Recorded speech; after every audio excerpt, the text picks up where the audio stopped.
జెండా కోసి బ్యానర్లు కట్టి అక్కడి నుంచి వచ్చిన వాడిని కాబట్టి జరిగిపోయింది ఆ 10 సంవత్సరాలలో జరిగిపోయింది. ఏదైనా చిన్న చిన్న పొరపాటు ఉంటే పెద్ద మనసుని నన్ను క్షమించండి.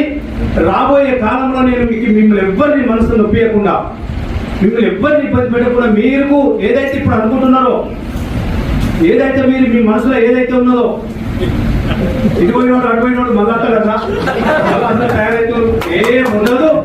నేను చెప్తున్నా కదా, అనుభవిస్తున్నా. నేను ఇవాళ నేను అనుభవిస్తున్నా. ఎవరైతే ఈ రోజు నా దగ్గరికి నాకు అండగా నిలబడ్డారో వాళ్ళే నా అన్న, నాకు తెలియదు. ఎవరైతే ఈ రోజు నా దగ్గర నిలబడ్డ వ్యక్తి, నాకు అన్న, తమ్ముడు, అన్న, చెల్లి అందరూ కూడా మీరే. నేను తప్పకుండా మిమ్మల్ని అందరినీ కూడా నేను అక్కడే చూసుకుంటా, నా కుటుంబ సభ్యులాగా చూసుకుంటానని చెప్పి ఈ వేదిక ద్వారా 2 సంవత్సరాలు ఉన్నది టైం అయినా కానీ నేను ఇవ్వాలని నేను మాటిస్తున్నా.